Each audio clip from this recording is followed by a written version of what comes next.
Hello everyone. तो आज मैं बहुत दिनों बाद वीडियो रिकॉर्ड कर रहा हूँ बिकॉज मैं बेंगलुरु वापस आ गया और यहाँ पे मेरे को जगह ढूंढने में थोड़ा दिक्कत हुई कि मैं कहाँ वीडियो रिकॉर्ड करूँ, क्योंकि मेरे को चाहिए होता है शांत जगह और जहाँ मुझे कोई देखे नहीं और जहाँ पे लाइट सब भी अच्छा हो, जिससे वीडियो क्वालिटी अच्छा है। तो हाँ, इसमें बहुत टाइम लग गया मेरे को।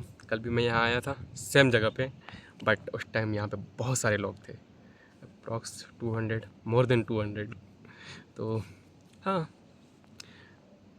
आज रिकॉर्ड करते हैं वीडियो और आज ही पोस्ट करेंगे इसको।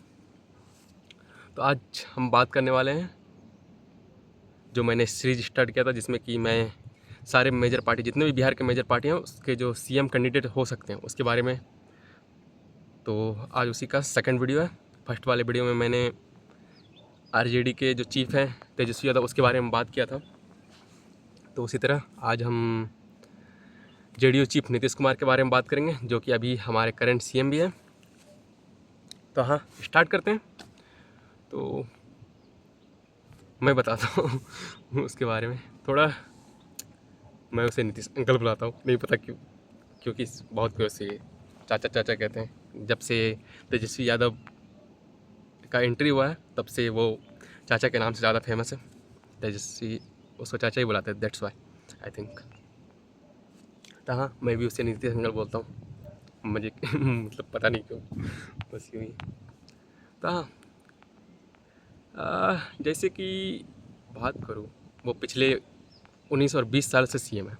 हाँ, कुछ फ्रीक्वेंट गैप को छोड़ दूँ तो अगर मैं उसको ओवरऑल रेट करूँ तो 3 और 3.5, इससे ज़्यादा नहीं दे सकता मैं, क्योंकि उसको और भी बहुत सारी चीज़ करना चाहिए था। जैसे कि 20 साल से जैसे कोई सीएम है तो उसमें एक स्टेट का ट्रांसफॉर्मेशन हो जाना चाहिए। जैसे कि अभी भी कोई नई पार्टी आ रही है, जैसे कि अभी जन स्वराज पार्टी है, वो भी बोलती है कि हमको बिहार को ट्रांसफ़र करने में 15 से 20 साल का टाइम लगेगा।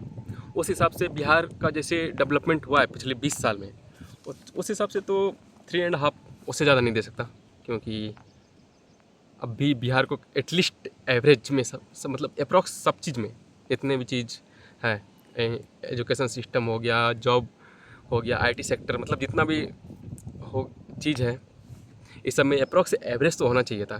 क्योंकि ऐसा नहीं है कि समथिंग फ्रिक्वेंट गवर्नमेंट चेंज हो रहा था तो पॉलिसी चेंज हो जा रहा था, ऐसा भी नहीं हुआ कभी कुछ जिस कारण से कोई हो। जैसे कि बहुत जगहों पर होता है कि फ्रिक्वेंटली अगर गवर्नमेंट चेंज होती है तो वहाँ का पॉलिसी चेंज हो जाता है कुछ। ये अगर कोई एक गवर्नमेंट कोई चीज़ लाती है तो दूसरी गवर्नमेंट उसे ला करके बंद कर देती है, फिर से नए से इम्प्लीमेंट करती है। ये सब ऐसा तो हुआ नहीं है कुछ भी बिहार में।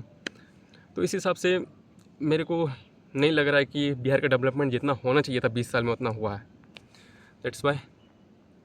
तो हाँ, अब इंडिविजुअली नीतीश कुमार के बारे में बात करते हैं थोड़ा सा। तो मेरे को नहीं पता, वो उतना ज़्यादा पसंद नहीं है, क्योंकि वो फ्रिक्वेंटली अपने बस सीएम बने रहने के लिए किसी भी पार्टी ज्वाइन कर लेता है। कोई भी आइडियोलॉजी नहीं है, कभी बीजेपी के साथ में रहती है एनडीए गठबंधन में, कभी महागठबंधन पार्टी ज्वाइन कर लेती है, जेडीयू और आरजेडी और कांग्रेस की पार्टी, मतलब तीनों एक गठबंधन बना लेती है। तो दैट्स वाई मेरे को थोड़ा ये चीज़ ख़राब लगता है बहुत ज़्यादा। और हाँ, उन्होंने बहुत सारा चीज़ किया है बिहार के लिए, जैसे कि एजुकेशन को सुधारने के लिए बहुत ट्राई किया। और जैसे पुराने गवर्नमेंट में थी, जब नीतीश और लालू और राबड़ी गवर्नमेंट में थी, तो उस टाइम में बहुत ज़्यादा मतलब क्या बोलते हैं, क्राइम था, उसको जंगल राज की तरह एक तरह से नीतीश अंकल बुलाते हैं। और बहुत कोई मतलब जितने भी एनडीए अलायंस में सबको वो उस टाइम को जंगल राज करके ही बुलाते हैं। और फिर जब नीतीश कुमार का जो राज रहा है उस टाइम को सुशासन बाबू राज समथिंग ऐसे कुछ कहा जाता है, दैट्स वाई।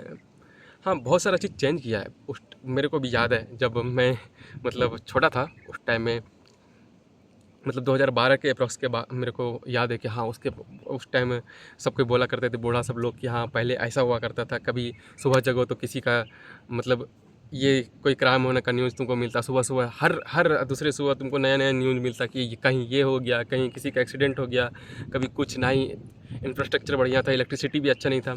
अब आफ्टर दैट जब नीतीश गवर्नमेंट आई तो आप आई थिंक अगर कोई भी बिहार में है तो सबको पता ही होगा कि electricity approximately more than 20 hour आता है। हमारे एरिया में तो ऐसा ही है कि 20 to 23 आवर मेरे को लग रहा है ऑन एन एवरेज निकालोगे तो। हाँ, कभी कभी ऐसा होता है कि जब जैसे बारिश का हो गया, हल्का सा भी बारिश होती है तो पावर कट हो जाता है। वो एक्सेप्शन अगर उसको छोड़ दें तो ऑन एन एवरेज अगर निकालेंगे तो 20 आवर तो आराम से आ जाएगा। फिर दूसरी बात है कि हर घर नल योजना जो आ गया, पीने योग्य पानी पहुंचा दे रहा है। भले क्वालिटी उसका उतना अच्छा नहीं है, बट हाँ, ऐसा नहीं है कि किसी को बाहर जाना पड़ रहा है उसको मतलब पानी लाने के लिए या समथिंग। पहले के ज़माने में क्या हुआ करता था कि सब कोई जाते थे, पूरा एक सोसाइटी में, मतलब सोसाइटी क्या, एक गांव में 3-4 जगह पे नल का सिस्टम हुआ करता था, चापाकल जो बोलते हैं वो हुआ करता था। लेकिन अब उस सब के लिए ना ही भीड़ जमा होता है, ना ही और कुछ, या फिर पहले कुआं हुआ करता था। ये सब चीज़ ख़त्म हो गया। ऐसे वो गांव का एक मतलब अच्छा चीज़ था कि कुआं होना, मतलब एंजॉय करता था सब आदमी, सब एक जगह हुआ करता था। लेकिन अब तो हाँ, वहाँ पर भी शहर के जैसा सब कोई इंडिविजुअली अब हो गया है, वो अलग बात है। ये आई थिंक डोंट थिंक कि ये गवर्नमेंट का कोई प्रॉब्लम है। हाँ, और एजुकेशन के बारे में बात करें तो उन्होंने फीमेल एजुकेशन के लिए, फीमेल एम्पावरमेंट के लिए बहुत सारा चीज़ किया है। फीमेल एजुकेशन के लिए उन्होंने 9th क्लास में सबको साइकिल दिया। फिर आंगनवाड़ी वाला जो सिस्टम है थोड़ा उसको अच्छा किया। पहले तो यही था कि मतलब बहुत कम ही था कि बच्चे लोग वहाँ जाते थे पढ़ने के लिए, ये भी ठीक हो गया अप्रॉक्सली। हाँ, ये एक ऐसा नहीं है कि सिर्फ बिहार में ही हुआ है, ये सब जगह पे हुआ है थोड़ा मतलब इम्प्रूव आंगनवाड़ी सिस्टम जो है, मतलब बच्चों के लिए जो। और बिहार की अगर स्पेशली बात करूँ तो वहाँ पे वुमेन एम्पावरमेंट के लिए बहुत ज़्यादा चीज़ किया गया, आरक्षण लाया गया सब जगह। मतलब खासकर पंचायती इलेक्शन में वहाँ पे 50% कर दिया गया है कि हाँ 50%, जैसे वार्ड मेंबर हो गया तो अभी सारे वार्ड मेंबर फीमेल ही होती है।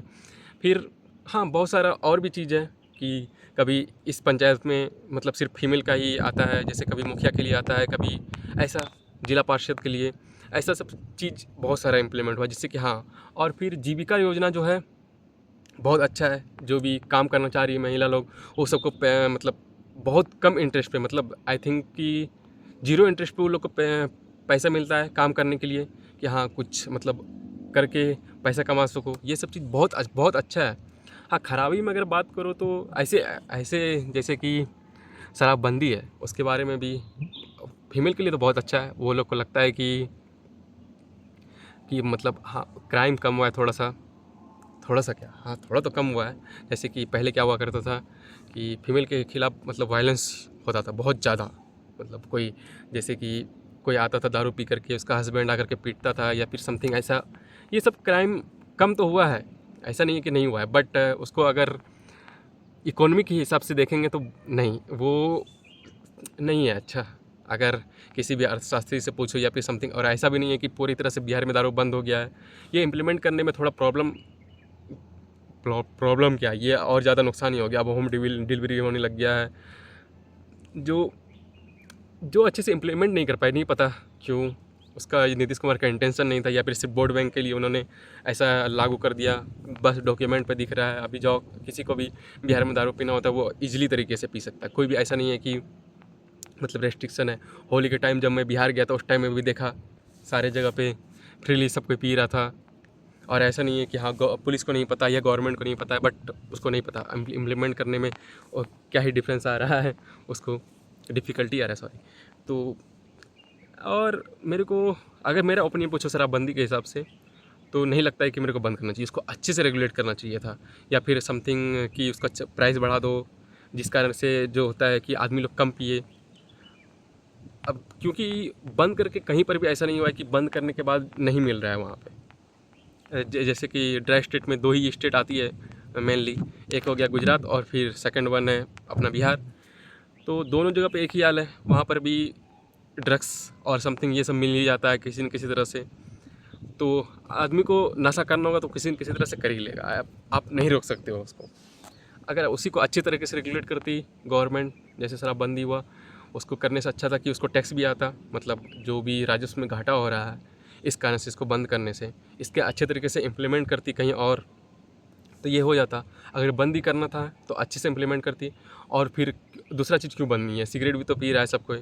हाँ, वो अलग बात है कि उससे कम नशा होता है, लेकिन तो फिर भी जिसको करना है वो तो करेगा ही किसी न किसी तरह से। और जो आपको सबको तो पता ही है कि क्या हाल हो रहा है हमारे बिहार का। सबको कोई जहरीला सब शराब पी करके कोई इधर मर जा रहा है, कोई इधर मर जा रहा है। रोज़ तो ऐसा ही न्यूज़ आते रहता है, कभी ये इसका एक्सीडेंट हो गया, कुछ मतलब ऐसा नहीं है कि कुछ फ़ायदा हुआ है। और दूसरी चीज़ के बारे में बात करूँ तो इंफ्रास्ट्रक्चर के मामले में तो मैं गवर्नमेंट को 0 रेट करूँगा, जितना भी ये अभी तक किया है। हाँ, स्कूल सब बनाया सारे जगह पे, बस उसमें एजुकेशन नहीं है।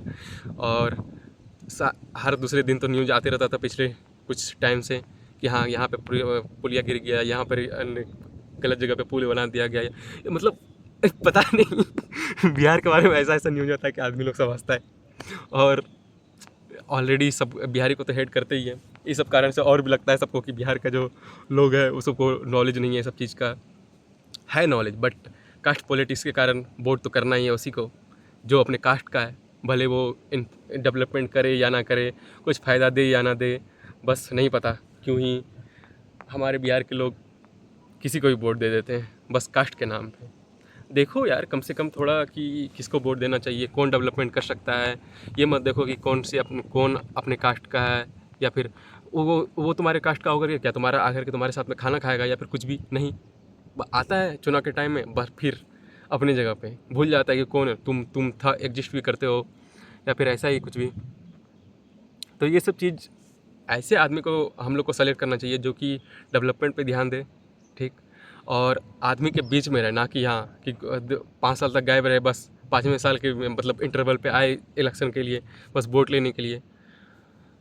तो और नीतीश कुमार के बारे में एक चीज़ और है कि वो थोड़ा बूढ़े हो चुके हैं, अभी थोड़ा बूढ़े नहीं बहुत बूढ़े हो चुके हैं, उसको खुद याद नहीं रहता कि क्या क्या मैंने इम्प्लीमेंट किया है, कौन मंत्री है, कौन क्या है, क्या चल रहा है, बस अपने में खोए रहते हैं वो अपने। और तो हाँ सारे लोग उसको बोल भी रहे हैं कि रिटायरमेंट ले लेना चाहिए, बहुत दिन, इतना दिन मुख्यमंत्री तो रह लिया, अब कितना चाहिए उसको, 20 साल बहुत होता है किसी भी आदमी के लिए। और ऐसा नहीं है कि कोई जॉब है कि हाँ कंटिन्यूसली करते जा रहे हैं, इसमें नया नया चीज़ ऐड होते रहता है, जैसे कि कुछ नया चीज़ आएगा और टेक्नोलॉजिकल एडवांसमेंट मतलब एडवांसमेंट होते रहता है हमेशा कि ये चीज़ इम्प्लीमेंट करना, वो चीज़ करना है, आईटी सेक्टर लाना है या फिर ये चीज़ करना है, ये सब चीज़ अब वो नहीं सोच पा रहे हैं, मतलब उसका अभी तक ओल्ड थिंकिंग है कि ये चीज़ इम्प्लीमेंट कर देंगे वो हो जाएगा। हाँ अच्छा तो किया, लेकिन अब अगर अगर मेरा ओपिनियन पूछोगे उसके बारे में तो मैं इस बार नहीं वोट दूंगा। अगर मैं इंडिविजुअली अगर पूछोगे तो उसको वोट देना है तो नहीं दूंगा। हाँ ऐसा नहीं है कि मैं जा रहा हूँ वोट देने के लिए उसको, क्योंकि मैं डायरेक्ट मुख्यमंत्री को सेलेक्ट नहीं कर सकता हूँ, मैं अपने विधानसभा में जो भी मेंबर होगा उसको सेलेक्ट करूँगा, तो मैं उसको देख करके वोट दूंगा, ना कि कौन मुख्यमंत्री बनने वाला है। हाँ थोड़ा सा बायस्ड रहेगा ये चीज़ कि को मुख्यमंत्री कौन बनने वाला है इस पर, बट पूरी तरह से नहीं रहेगा उस पर कि मैं नीतीश कुमार को सेलेक्ट कर रहा हूँ। तो मैं नीतीश कुमार को वोट नहीं देता, मतलब इवन जेडीयू पार्टी को वोट नहीं दूंगा मैं। ठीक है, फिर मिलते हैं नेक्स्ट वाले वीडियो में, किसी और के बारे में बात करेंगे, पता नहीं कैसा हुआ एक बार देखते हैं। ठीक है, बाय बाय।